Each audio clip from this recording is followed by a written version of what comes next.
Hey guys, welcome to the Like Father Like Daughter issue 4 Q&A, and you are in the right spot if you're a Comic Frontline, because we're doing it on Comic Frontline this week because we've been doing it on my channel and we thought, why not change it up? I don't know where we'll do it next week. Maybe we'll do it here again. That way we have two of them here.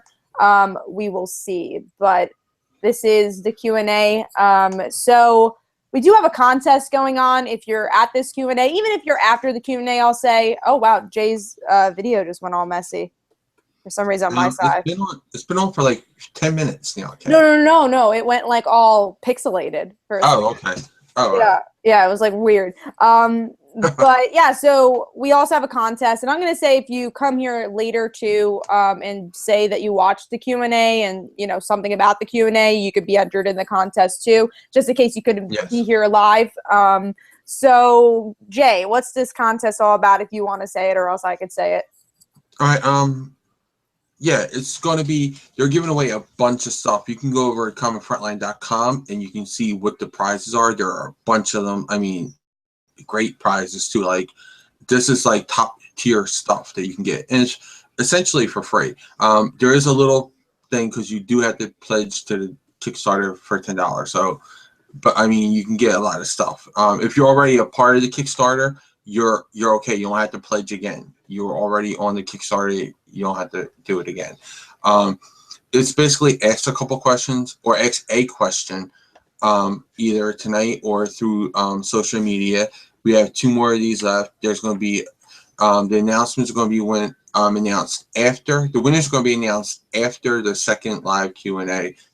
That's going to be on here on Comic Frontline after the last one, and you're going to get a bunch of rewards. They include like action figures, the comic books, a whole bunch of stuff. You go check that out. There's a bunch of stuff, and Short Fuse Media always hooks you up with a lot of things, and so trust me, you'll be definitely taken care of. And you also have to like the like Father Like Daughter Facebook page. Yes. So do that too. Again, the link's up on comicfrontline.com.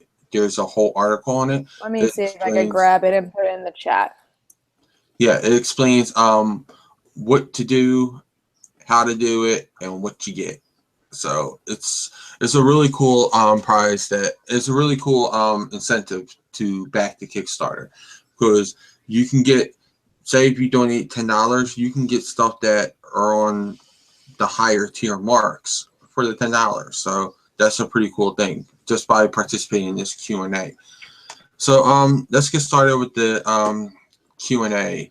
So Kat, again, since this is the first time we're on here, especially, so now you really have to do this for people who may not know anything about it.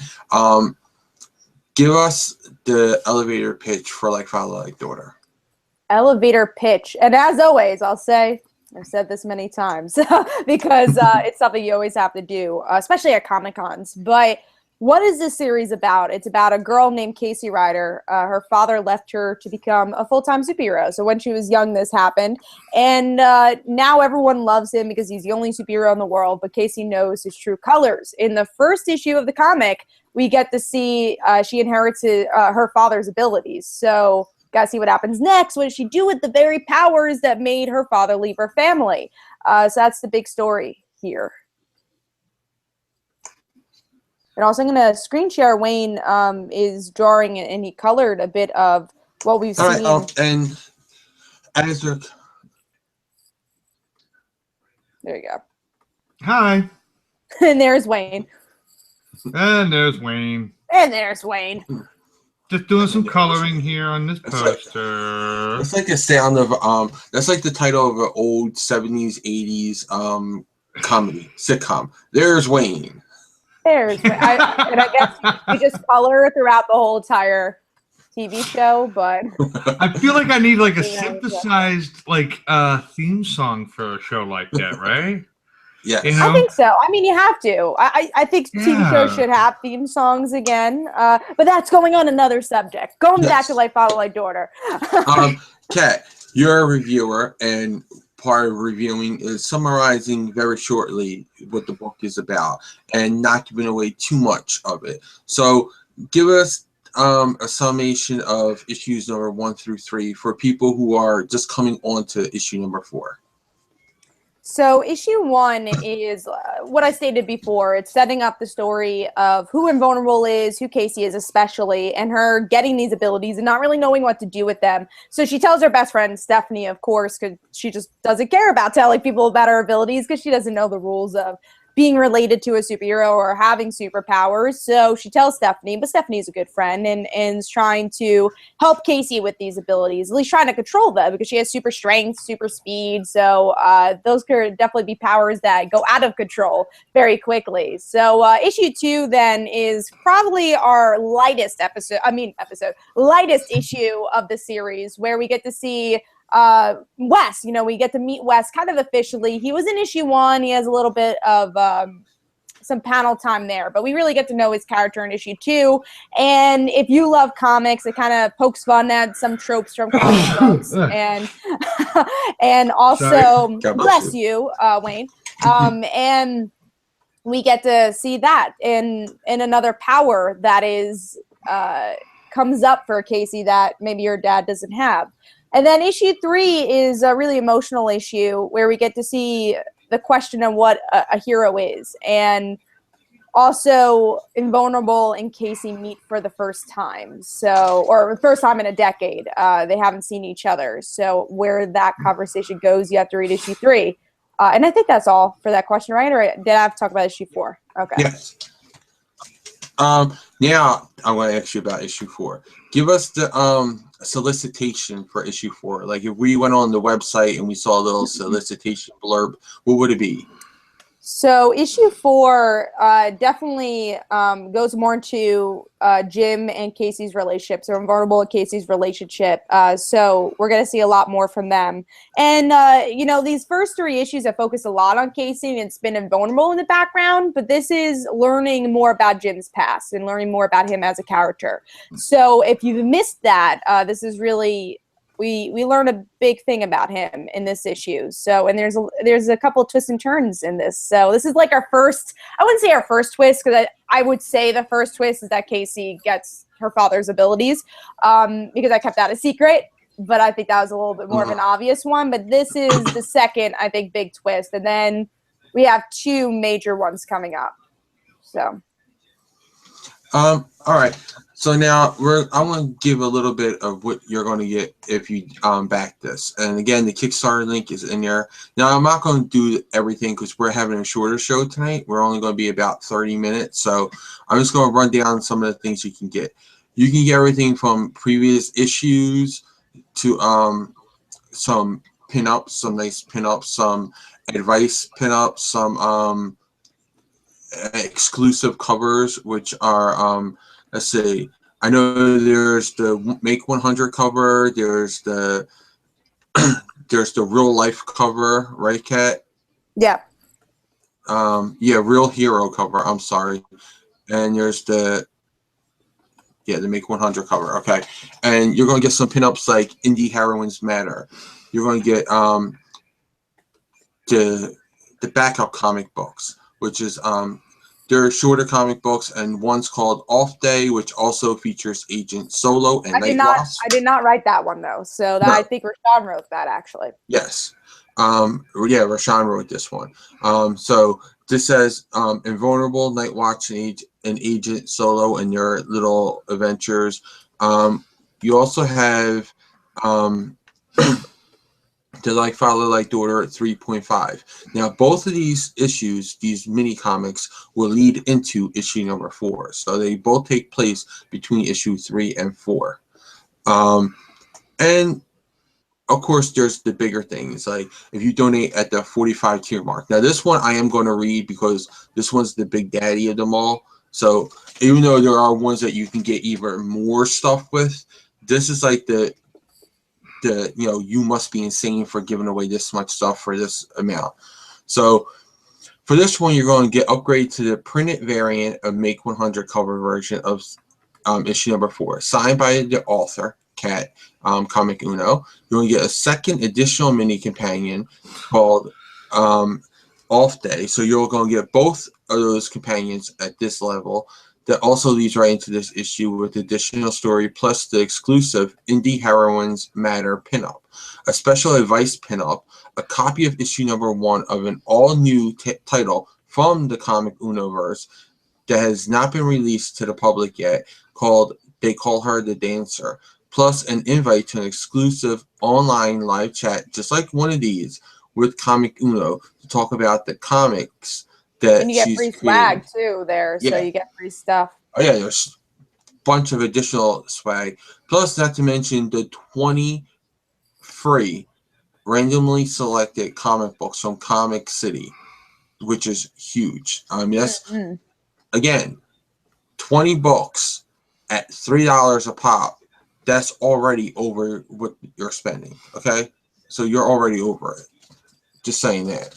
You know, if you just got, if it was $2 a pop comic book, that would be still close to, it would be $40. You know, so you're going $60 at least. And of course, there's always more than that because comic books these days, they like to make you bleed. But let's see. Kat, tell us about They Call Her the Dancer. Why should someone participate in the Kickstarter at this level? They Call It the Dancer is a miniseries I wrote that we are pitching to other comic book companies. So it's not going to be a Kickstarter. So this is very exclusive, which I think is just one of the reasons to back up this tier. And it's a very psychological, gritty book that really shows the art of dance and martial arts. And it's interesting because martial arts is kind of seen as this violent thing to look at, but I try to showcase the beauty of it.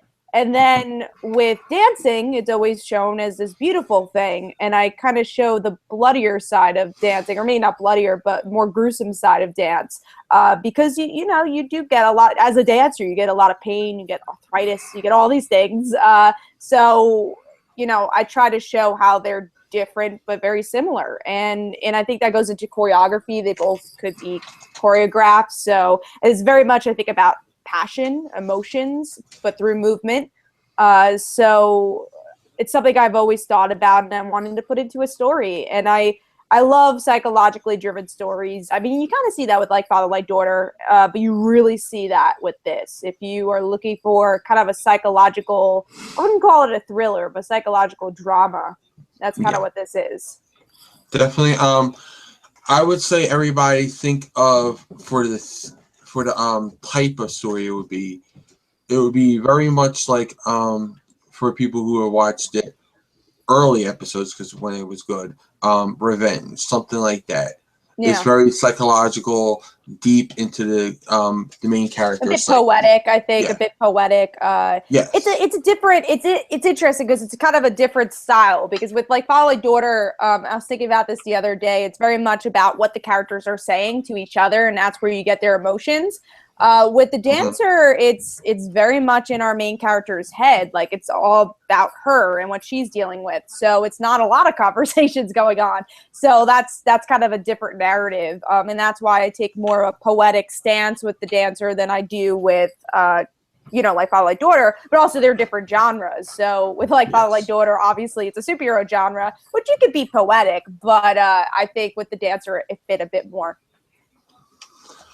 All right, and I believe Kat mentioned this a little bit, but if you don't get this from here, you're not going to get it any other where. This is not like Father Like Daughter, where you can buy it on Comixology after the Kickstarter is over. You can't. Well, and again, nothing would be made. Issue number 4 would not be made. They Call Her the Dancer would not be made unless this Kickstarter is fully funded by the 5th. So if it's not, it will not be made. But if when it's fully funded and it's out there, you're not going to get this from any other source. Like until it gets picked up by an indie company, because Kat and Short Fuse is shopping this around to other indie companies to publish this one, and so this isn't something that you're going to be able to pick up on Comixology after the Kickstarter's funded. Yeah. You want to get it, this is the only place to get this. It's an exclusive to the Kickstarter. But yeah, so Kat, why did you create like Father Like Daughter? Because I know a lot of people maybe notice more from your channel, but since we're on Frontline, why did you create this specific one? I created it because at the time it was like 2013 I made this comic. I think so. I wrote the script. So it was a screenplay originally, and when I was writing it, I wanted a story that kind of was old school comics, where it had to do more about the characters, or at least half and half. You know, you saw as much as Peter Parker's life as you did as Spider-Man, and I feel like in today's age, it's always about the next event, or what superhero battle, or even crossover. What crossover is happening? What big events happening? And it wasn't about the character struggles. It wasn't about their personal journeys anymore, and I wanted that with like Father Like Daughter, is that obviously to put a spin to the genre where it's not about the superhero, it's about his daughter, and to show that a superhero is not always black and white.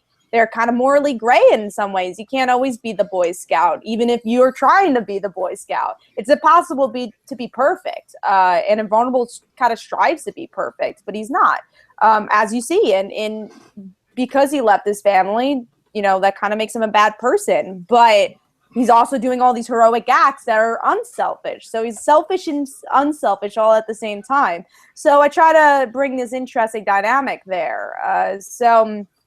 Yeah, I wanted to be more about the characters, and you'll see that in future arcs too. It's always going to be about that. Yeah, and I want to point out something, because we are screen sharing Wayne's art right now. Now, this poster is going to be a part of the Kickstarter in some form or way. We're not sure what tier it's going to be added to, because, again, Short Fuse Media, and I want to put this out there too, a disclaimer. I do not get paid for doing these Q&As by Kat. I do not get paid by Short Fuse Media. The like Father Like Daughter stuff I have is all stuff that I paid for because I believe in it, and I was not given any compensation for backing this. So I just wanted to put that out there. This is me being objective, and not me being, hey, I'm not going to stop the hand that feeds me, So, but Short Fuse does add a lot of extra stuff. So even if you get your basic packages and all that, wherever tier you buy on, Short Fuse Media always adds something to that. They always give you that little bonus, something that makes it, even more worth your while. So definitely, if you back it, you're going to get what you paid for and then some. Kat, I think you're echoing. I'll be back. Okay. While Kat comes back, yeah. So this is a great piece that Wayne's been drawing. Thank you. You're welcome. Let's see. This is the fourth one that we've done for the number 4, and Wayne has been on for 3 of them. So you watched the previous 2 Kickstarter number 4 Q&A 2 and 3 on Comic Uno's channel. You can see the very beginning of this where he started to draw it out, so you can follow it all along. And for those who are new to this Q&A, Wayne, can you break down what we're seeing on the poster itself? I know you're busy coloring and everything, but just real fast. Yeah. Well, what we got going in here, what I'm coloring in, is pretty much, in my opinion, really reflects the characters, the 3 main characters, the 3 friends. You got Casey over here, and she's just upset because this is like a playoff on comic books versus reality in the comic world. So, she's a real superhero, but in the comic book version of her, with the flashy outfit and the extreme storyline, she's just like, oh, it's so disgusting, because that's just her personality coming up with what goes on between her and her dad. And also, she's a teenage girl. The real world, that's not real world. MTV, YouTube, that's the real world, right? So she sees this is the real world. Good, you got that. You remember Real World on MTV. Thank you. Real world too. So this is kind of encasing their personalities revolving around superheroes and comics, really. Here she's the comic book superhero with a flashy little sexy outfit that all comic superhero girls have. And she's just kind of like, blah, I can't believe they got me drawn looking like that. This one over here, her best friend Steph is like... I think she's like, no one's that skinny. That's definitely a comment she's taking. Exactly. My boobs aren't that big. My hips aren't that wide. My belly's not that skinny. My legs aren't that long. Everything. My hair's not that perfect. My lips aren't that full. The whole Pamela Anderson, I dated myself again. The whole, super hot ideology chick. And she's just like, I'm a real person, not a chick. This is kind of gross. So her best friend over here is laughing at it because, let's face it, if it was happening to your best friend, you would be laughing about it, trying to cheer them up and have them roll with it, right? Definitely. And then you got the comic book fanboy over here, everybody's favorite, Wes, and he's just totally into the comic book, period. Just like every comic book fanboy would be. I think especially if your friend is in a comic, you're going to have a fun time with that. Because Wes and Stephanie are definitely two different type of friends. Wes is like a newer friend that, you become connected very quickly. You definitely can have friends like that. And then Stephanie is the old-time friend who knows everything about Casey and vice versa. Yes. I kind of agree with that, but I also have to say this. If Jim Lee and oh my God, and a lot of the other famous artists today, and there's so many of them, but if like Jim Lee pulled together an all-star comic book artist thing and all they did was just redo the Bible, fanboys would buy it just to see their artwork. Yeah, true. Because they already know the story, unless it's rewritten by interpreted by Stan Lee. Hello, true believers. Back in the darkness of space, the Big Bang happened, and Garden of Eden, in 5 days, God made the earth, and all that kind of stuff, right? And you see God like the Watcher from the old Marvel sci-fi comic, and Galacticus. No, he'd be Galacticus. There you go. So God would look like Galacticus and be like, and in the first day there was darkness and all this stuff. And actually, that would be awesome if Stan Lee rewrote the Bible. I would totally read that. Stan Lee rewrote the Bible. It would be interesting. Just Stan Lee and Jack Kirby with Steve Ditko and all them old classic Marvel artists from the Silver Age, right? The visual guide of the Bible. Right. But so Jay, what's next? Also, guys, in the comments, definitely leave your comments. Yeah, if you leave your comments, remember those the comments, questions, those will be added to the drawing for the winner of the prizes that Short Fuse is giving out. And again, like I said, you can get action figures for it, you get comic books, you get all four. There's one of the prizes is you can win all four Like Father Like Daughter comic books. So there's a bunch of stuff in there that you can get. Just by asking some questions and backing the thing up at the $10 tier. Which, by the way, I should say every comic book fan out there should already have. Yes. Hint, hint. This is a great one. I did back it. I would backed it the first day right away because I love this series. And again, that's unbiased. I told Kat before she even published it that I loved it. So I definitely been like a fan of the comic before it was even a comic. And what's the name of the creature again in the background? Oh, the little guy up here, Parasite.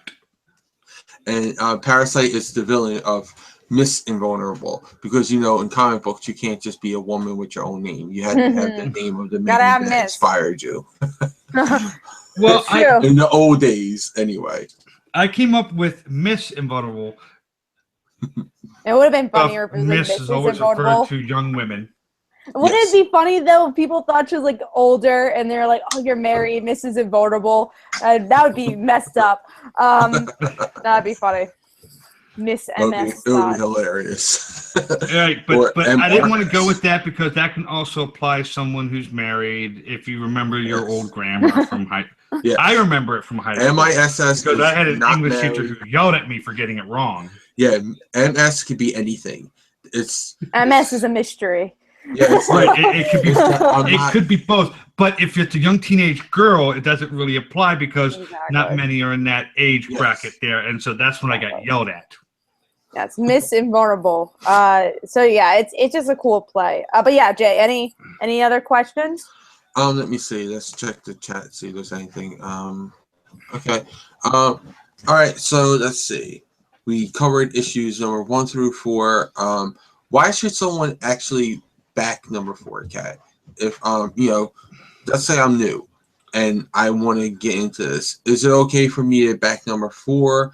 And if I do, where can I get the other 3 after I back number 4? Well, you could get the other 3 on our Facebook page. We have a shop where you get it printed, or you could go on Comixology and get them digital. I think they're like $1.99, so they're pretty cheap on Comixology. So it's easy to catch up. It's easy to find. And why you should back up issue 4 is, it'd be great if you could follow the journey, and I think you get a lot of bang for your buck. That's always kind of Short Fuse's motto, and you really get that here. I agree. And I forgot about this. There's also another thing because, again, Short Fuse Media, they're like, you know what? We already put up the Kickstarter, but let's add more goodies to this. Let's throw in more things to this. And like the poster, I'm not sure where this is going to be fitting in at, but they're also doing an Indies heroine. I think that's comic. the mini comic. I'm not sure where that's added, but I know the poster's in the $45 tier. But that will be coming out soon too. The mini comic. They're working on it now, Yes. so it's really cool because it's all these different indie heroes coming together. It's once again out of continuity story. Yeah. Actually, it's not really. You could put this in continuity. This is if where you wanted to. want to put it at.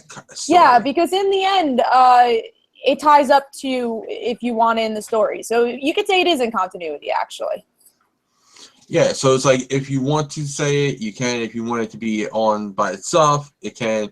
It's all up to you. But one of the people who are going to be in it, one of the indie people who are going to be in it is Frontline's very own Brant Fowler's Ember.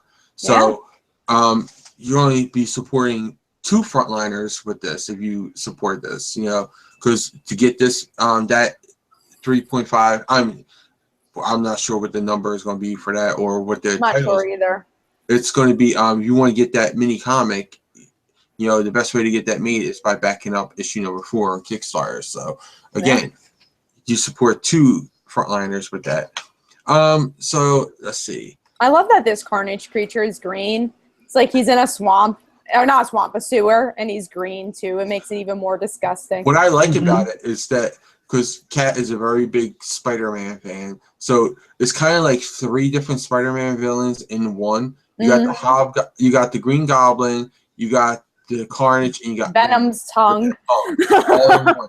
So it's like a little homage to Kat, and then also in Miss Invulnerable is very Kitty Pryde. Very Kitty. I keep saying that she reminds me of Kitty Pryde in the 80s and 90s. So I think this comic is something that Kat would have picked up just by looking at it. Yeah. Like, this is mine. I need it. And I think like Father Like Daughter in general had, because it's a title that pokes fun at comic books and goes into the tropes. So you're gonna see a lot of my favorite comic book tropes obviously in there, and a lot of my favorite comic book characters, kind of the feel of them in here, because you have a big Spider-Man feel. I'm sure you could find a Kitty Pryde feel somehow. There's a lot of cool stuff there. So if you're a comic book fan, a Marvel or DC fan, I've heard people, Jay and our good friend Rebecca from Supergirl Radio said they feel some Supergirl tone to it. So there's a lot of combinations of different. Spider-Girl, you're gonna have a big feel to it because she's my favorite character. X-Men, Wayne has said, and I think there's a big X-Men feel too. So you have a feel of a lot of different comics. Oh yeah, the one page in issue number 1 that Wayne drew where she stops the car with her body, total Supergirl for me. I was like, that's Supergirl, Linda Danvers. Even like with that actual, I was gonna say with that one panel, I went through 4 different sketches of that. Oh, I remember that. I do remember that. Yeah. Yeah. Well, you only think I would have sold 2, but The first two I did was like from a far up downward angle, like a bird's eye view, which I really was like, it's like a bird, like a helicopter news chase. You know what I mean? Car chase. And I didn't like it because you really didn't see any connection with the character when this was happening. So the second one was kind of like a boring, her in the car at like exactly, on like her left side. And I was just like, it's nice. You can see some of her reaction and you see the impact, but it's just boring. It was just so boring. And then the third one I did was kind of nice, but I think it was still too high angled. And then the one I actually did where it was like almost low angle straight on.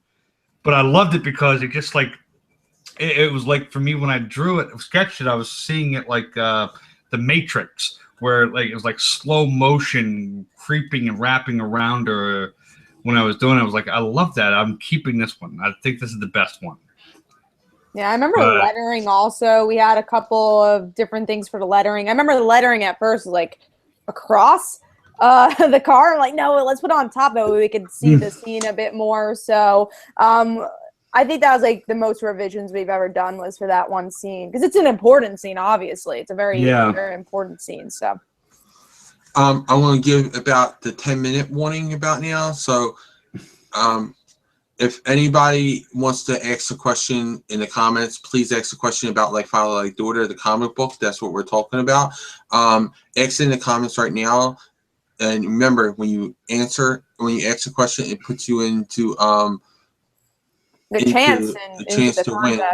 Yeah, it puts you a chance to win in the contest, which is a bunch of stuff. You get a mega load of stuff. So yeah, in the comments, let us know either your name or if you backed up the Kickstarter. that way we know. Yes, and you can. Kat said this in the very beginning. You can also post your questions post live. So after we're off, you can always ask your questions too. And actually, definitely post your name. But if you don't want your name to be public, you could PM us your name. Yes, definitely PM the name. We do check all the PMs and the DMs, so you can do that. So all right, Kat, you said that on our last one that you were going to give away some scoops on future issues. Now you did issues 5 and 6. Now let's recap those issues. What did you spoil last week for us on those issues? So I think issue 5, I spoiled that it's going to be the lesson. I don't remember what I spoiled. I think I know what the issue is, but I'll just say it's going to I think it's the pre-issue to before we go into the big final act. I'll say it's definitely the pre-issue before that. And issue 6 has a game changer. I know issue 4 has a game changer, which it does, but this changes the story once again. It's a huge reveal. So that's issue 6. And I know I revealed that. So now what are we up? I guess issue 7, issue 8. 7, yes. Issue 7 is kind of a tag team. Stephanie, if you really want to see them working together for this last part, it's that big Scooby Gang moment with Stephanie, Wes, and Casey. You really get to see their dynamic a lot in that issue. And then should I do issue 8? Jim? Yes. Okay, issue 8. Issue 8 once again changes the Like Father, Like Daughter story a lot. It really does. It's gonna look like a different series after that. And that's the end of the movie script. So big things happen, and I can't say anything else, but it's really emotional. If you think I can say something about that. All right, go for it. What? Issue 8 is the issue that Kat's twin brother Alex says everybody is going to either hate her or enjoy it. Like they're going to either hate her for it or they're going to love her for what she did, because it's a huge thing that you do not see in comics very often. Yeah. Especially I mean, even in an indie comic book, you do not see this. Like, this is something. It's a gutsy move, I'll say. As a Yeah. writer, it's really, really I was gutsy. looking for a cleaner version to say what I was thinking of, Uh, and a gender neutral thing to say. And Kat beat me to it. It's a very gutsy thing to do. So Kat's going to be taking a big chance with issue 8. So I would say that it's a big chance. It's a big, game changing chance that she's taken with it. Bigger than issue 6, and you'll read issue 6, you'll be like, oh my god, you just did that, and you'll think that's the big thing. But issue 8 is even bigger. It's crazy. Oh, and I guess issue 9 and issue 10, should I spoil or no? They're going to be next week. That's next week. Calm Okay. down, Kat. I'm supposed to be the one that pulls more out of you. I know. I just want to say everything. 9 and 10 will be coming next week, so stay tuned for our next Q&A. And then it's over because that's all I've written so far. But I mean, I know it's our final Q&A anyway. So by the time number 5 comes out, there will be. I'm sure Kat will have like another 5 or 6 issues written because Kat is like busy typing away on her eye thingy. My Mac. I don't like Mac, so they're eye thingies. All of them are eye thingies. Right. I actually just told Luke the future story arc, which I haven't told Jay, so I'll message him. There's another one that I just thought of like this week or 2 weeks. Oh yeah, so it connects to what Jay already knows, but I'm going to tell him more about where it's going, and it's still very character driven, very emotionally driven, and kind of allegories to different things happening in the real world. So, and I would just say like Father Like Daughter does a lot of too. There's a lot of allegories to real world events. So, which is even more of an allegory now than it was when I wrote it. So I'll give you that teaser. It's really strange that I feel like Father Like Daughter kind of predicted the future in that way. That's all I'm going to say. Would you say that, Jay? I think so. Yes, I would say so. Okay. But that's about it for us now. So I'm gonna let Kat wrap it up. And one more time, remember, it's on Kickstarter. It's like Father Like Daughter number 4. You can Google it up. There's a link in the comments right now. There will be a link in the description post live, so you'll be able to follow the Kickstarter on there.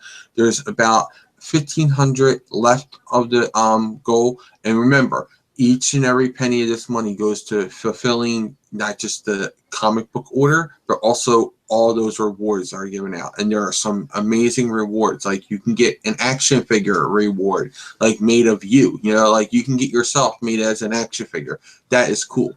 I mean, Kat should know she's an action figure now. But let's see. Kat, take over. Close us out. We're going to be closing out. So Wayne, what's coming up for you? Anything you want to plug before we go? Well, let's see. I'm on Patreon, trying to get funding for a comic I'm putting together of my own creation called Jenna of the Wasteland. It's a kick to the old sci-fi, fantasy, sci-fi genres. It's an apocalyptic world, and you'll learn more about it on my Patreon, and hopefully you'll support me in doing that. I'm also wrapping up the last issue for Sign C, The Missing, which is a comic I started for Wayward Raven Media.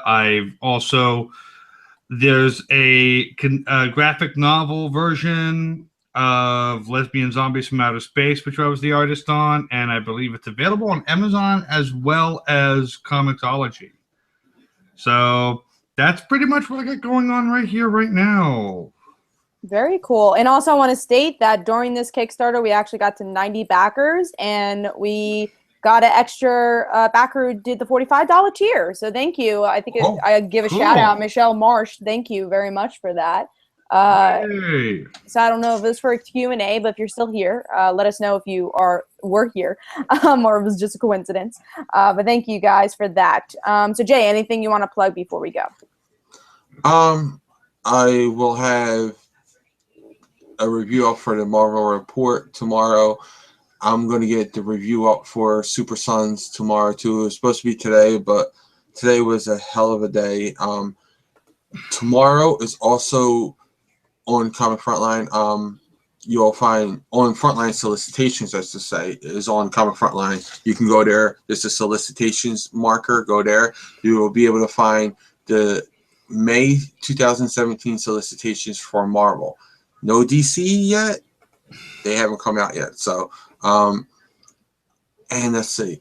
Also on comicfrontline.com, go on there. There's an article up there where you can win all this great stuff from Short Fuse Media for the Kickstarter. Check that out.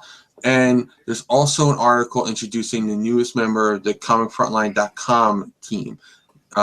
His name is Spidey Q, Queue. He's going to be doing articles and stuff on comicfrontline.com about like cosplay reviews, stuff like that. Wherever he's interested in. He's into a lot of stuff. He's into anime, comic books, cosplay. Go check out that, and go give him some love on his channel too. He's a new YouTuber. And then Last Ember Press will have we'll be on live tomorrow night. I'm sorry. This is the live portion of the show where I'm going to talk about all the live chats. So tomorrow night is Comic Frontline Frontline Live, which will be 9:30ish. Kat always laughs when we say that because it's always like 10ish. Although we are going to try starting early. Yes. Which I have to remind everybody. We are going to try starting early because I have to leave at like. So we're definitely going to try to start at 9:30ish, not 10ish. So and that would be top 5 worst pick, most anticipated, all that good stuff with the news, big news that came out. So we're going to be covering all that. Also we have Media Madness is on Wednesday. Kat will tell you about that in a little bit. And then Thursday on Last Ember Press Com, it's YouTube/Last Ember Press Com. Brant and Lisa will be given a Q&A for Last Ember Press. So check out all that good stuff. And links for Wayne's Patreon and the Like Father Like Daughter Kickstarter will both be in the description post live. So yes. I think I got everything. I think so. So for me, I will be on the Flash podcast this week actually because Jesse Quick. So that's why I have to leave a little bit later for tomorrow's show or earlier. But hopefully we'll be done before that. Yes. So yeah. Also. Media Madness is going to be Wednesday. We're going to be doing a commentary on Across the Universe because I love that. Well, I love the music. I won't say I love the movie. I love the music from the movie. And I love the Beatles. And we're doing a musical. Well, we're doing like 3 musical type episodes for the setup of the Supergirl Flash musical episode. So we're looking forward to that. So that'll be Wednesday at 10. Let's just say Kat really stretched it when she picked this because it's like very like 60 degrees of separation between the Beatles and the Flash. Unless they wind up having a Beatles song in there. They might because Warner Brothers, so they might be. I think they own it. Well, they own the music from Across the Universe because Gilmore Girls used it. So then you never know, they might do it. But yeah, it kind of is. But we're showing our love for music, showing our love for musicals, and that's what we're doing here. And just check out all my stuff. Obviously, the Kickstarter. Check out. I've been going like a mad woman sharing all the stuff for Kickstarter, so you could check out my Twitter and Facebook, all that fun jazz. Newsarama, I'm going to have a Supergirl Being Super review and Revival, so 2 books I love. I'm going to have reviews for. Sadly, Revival's the last issue this week. That's it. So next week, I guess we'll go on Comic Frontline again since we've done like 3 shows on my channel. We'll do another Comic Frontline one. Hopefully we can get Wayne back on, and we'll see what part he'll take on, either if he's drawing or if he's doing questions. We will see. But thank you guys for coming on and checking it out. I'll have an annotation for the Kickstarter. It's also in the description below. Even if you're watching this post live, you want to be part of the contest, comment on this video. We'll tally it up. Let us know your name. That way we could double check that you did through the Kickstarter, that you liked our Facebook page and all that. So thank you guys. This was Comic Frontline, and we will see you tomorrow for Frontline Live. Bye.